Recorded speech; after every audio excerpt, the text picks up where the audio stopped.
Hi, everyone. Doc T here with another episode of the Horses Advocate podcast. And this is going to be a little bit unique here. I am in my hotel room as I'm traveling this week, and I want to get a podcast out, which is what I did this week already, and it failed. It was an epic fail. I was telling everybody about what fructose is and how fructose is damaging our horses as well as ourselves. It's the biggest problem in metabolic syndrome that we have today. And I drew everything out on the whiteboard, and the whiteboard failed me. It didn't get recorded. I also noticed that it was very complex. And I swore in the beginning that I would try to make it simple. That's the whole idea. You guys listening to this, you're not rocket scientists. You're horse owners, horse people, horsemen, horsewomen. You want to just know what to do. And my short video turned out very long.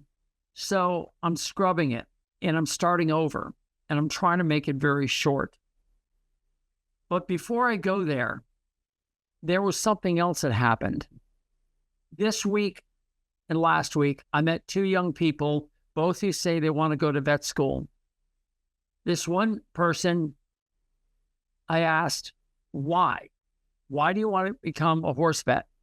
He said, well, owning horses is expensive, and I want to be able to support this habit. So I thought the best way I could do this is become a sports horse veterinarian. In other words, he wants to take your lame horses and fix them. And I coughed and sputtered because he's getting in it for the money. And it reminded me of what Dr. Belden said in his podcast, that when he was out there doing his job, he got invited to talk to a college, a veterinary college. And the number one question everybody asked was, is it really possible to earn enough money to buy a Rolls Royce? Because that's what he had at the time. But he was a racetrack vet working on the top horses in the world. And he was dumbfounded. He says, no, if you do a really good job and you work hard, yes, you can get a Rolls Royce. But you don't do it because you want to get a Rolls Royce. And I thought that was profound. That was back in the 60s and 70s. And here we are in 2024, and one young person is going to vet school to make money. Then I met another person who is attending or wants to attend vet school. And I asked why. She says, because it's not fair. There are people out there who can't afford things, and they need to know how to take care of their horses. And she said they wouldn't believe me unless I had the credentials.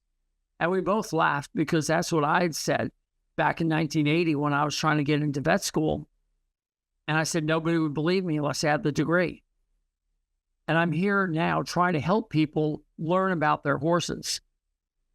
And this young lady reminded me that we have to have a passion. And I do have a passion, and it does drive me. It drives me to get podcasts put out, to have them fail, to re-record them, to sit in a hotel room and try to put them together, put them out there, which if I do, you're going to know it because you're listening to this. And that's fine.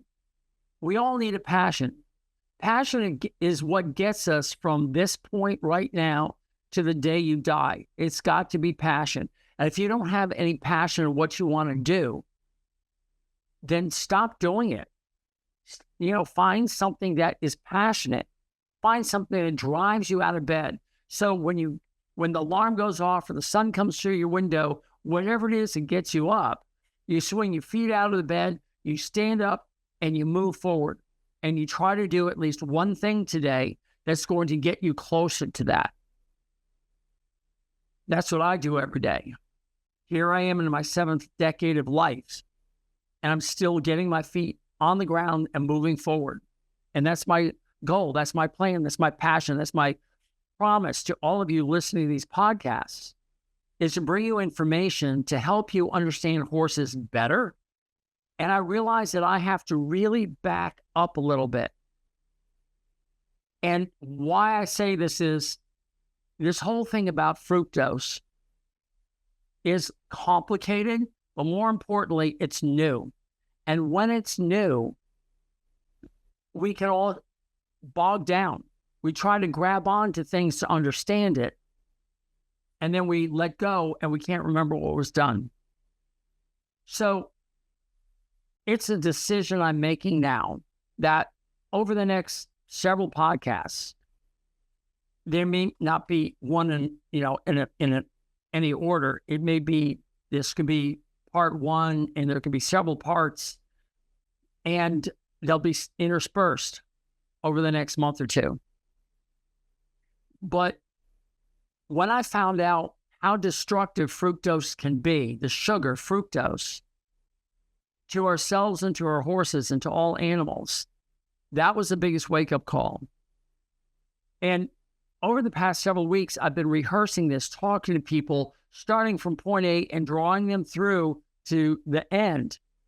And I'm finding that by the time I get to the end, I'm thinking a lot of you are bored, or you're confused, or you don't understand, and you get that wall, that filter, and you start to fade. You might be doing it right now.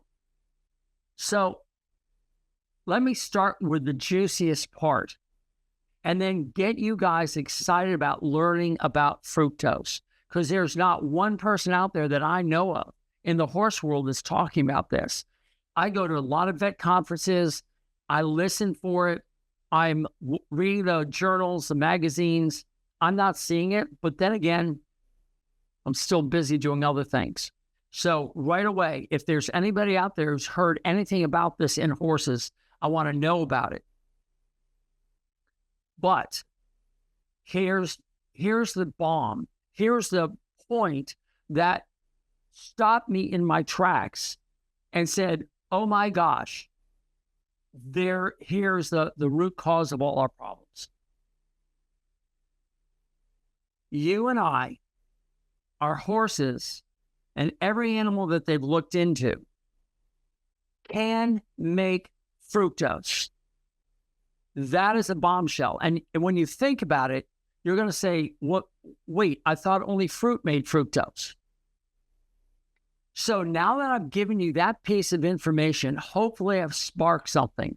Because when people say stop eating sugar, they don't understand it. They say sugar. In fact, most people say they don't know the difference between sugar, carbohydrates, saccharides, glucose, fructose, lactose. They don't know.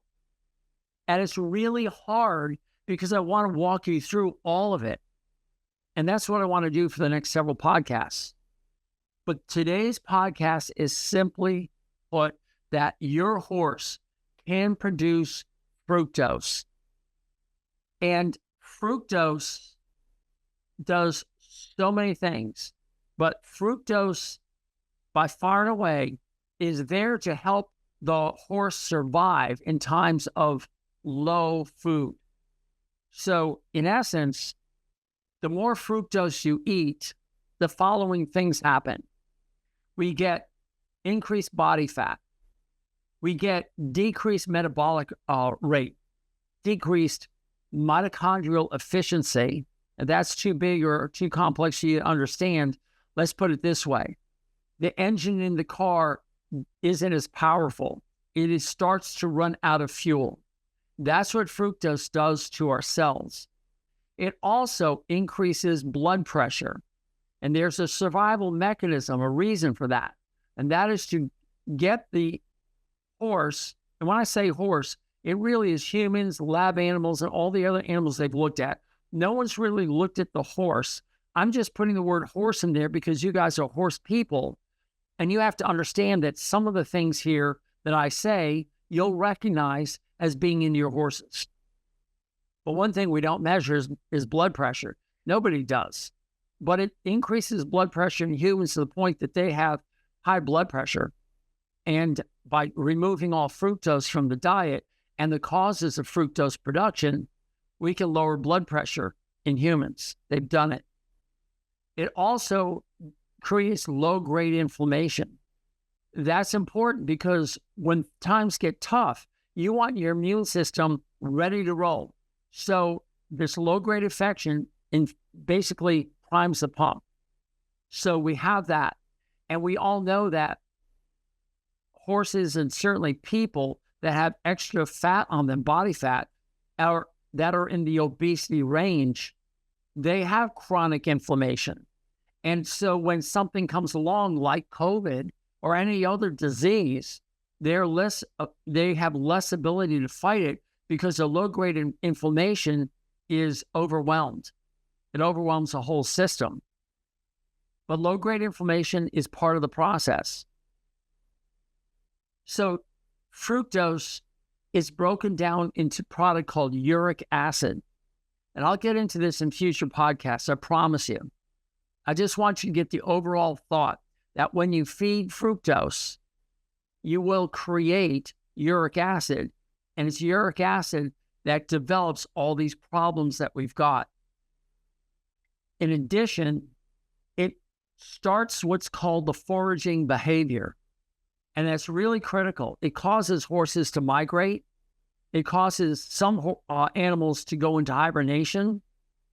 And foraging behavior is a collection of behaviors, one of which is aggression. So when there's food out, they'll fight over it. And I'm sure you've seen horses, when you go to the barn, if they're on grain, if they're being fed sugar, they will become hyperactive when you walk into the barn. They'll scream.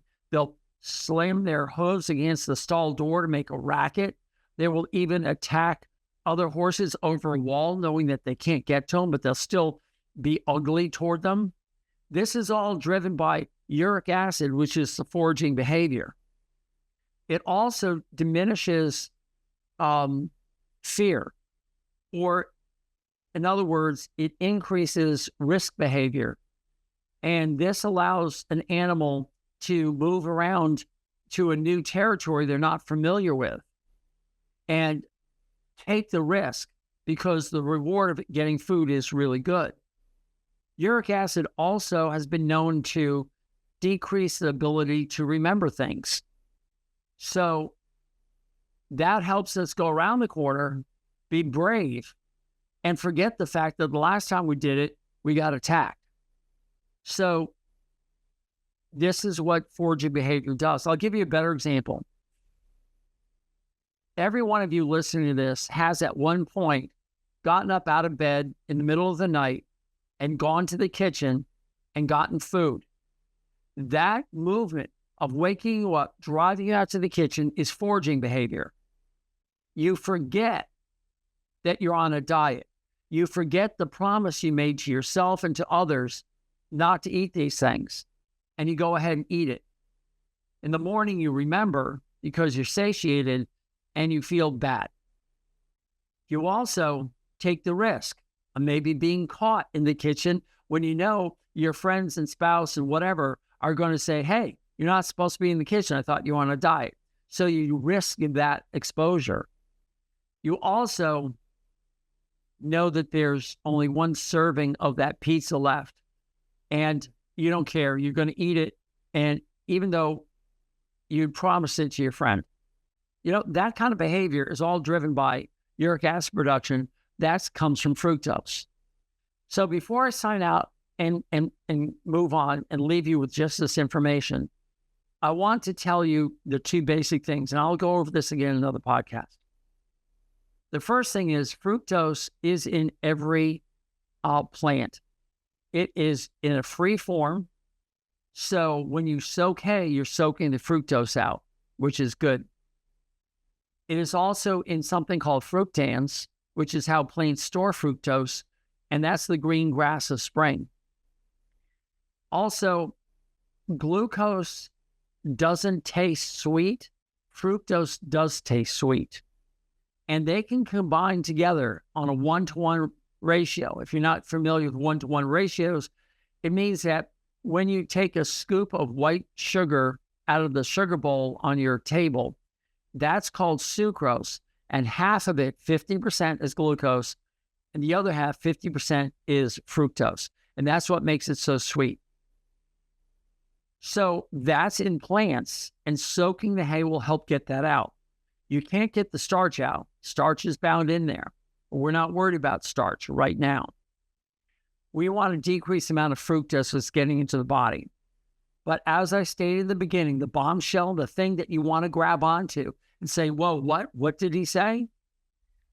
And that is they've discovered that all animals can produce fructose, and they do that by converting glucose, which is the sugar of starch, and they convert it in a two-step process. They convert it into sorbitol and then into fructose. And that sorbitol will come back and be important, especially if you have diabetes or you know somebody who's diabetic, because it'll cause cataracts, it'll cause the retinopathies in the eyes, it will cause renal failure, renal disease. It also causes increased blood pressure, and it also decreases the myelin sheath on nerves. So you have a neuropathy.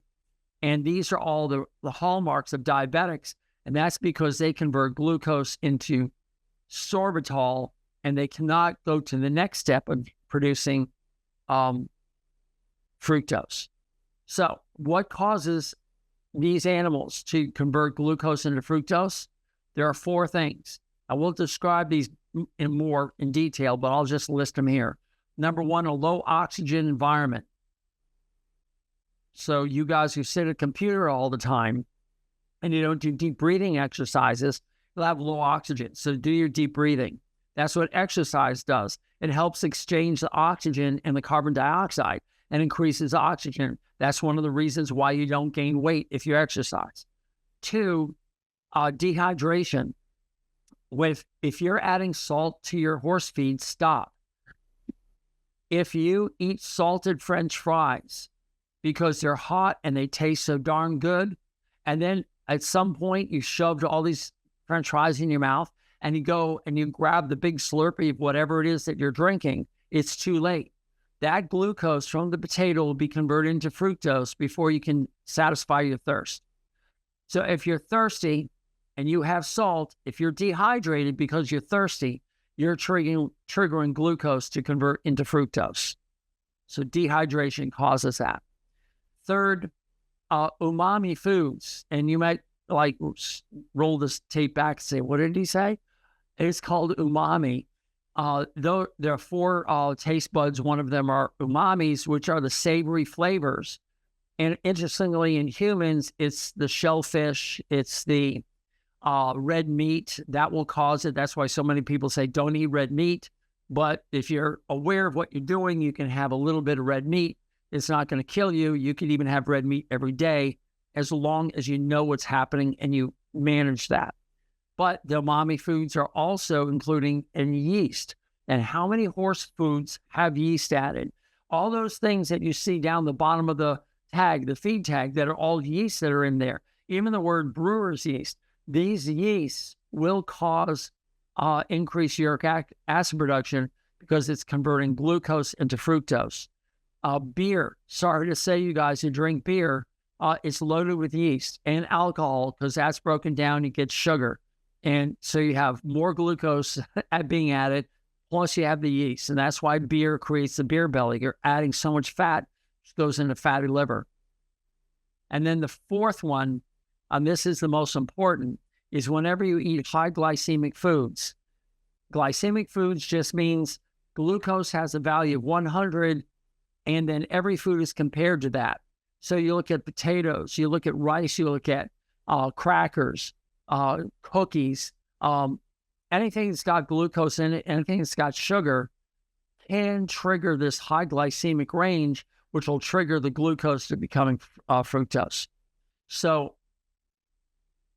that's it. Those are your four ways. Your horses, if they're dehydrated, if they're not exercising a lot, if they are eating foods with high in yeasts, and if they are fed horses, if horses are fed high glycemic foods, which they are, grains are all high glycemic, starch in the hay is high glycemic, and you have to reduce that. And that's all I want to say in this podcast. I want to keep it short. We are killing our horses by giving them starch and high glycemic foods and adding yeast and salt to our foods. And we're doing it every day of their lives.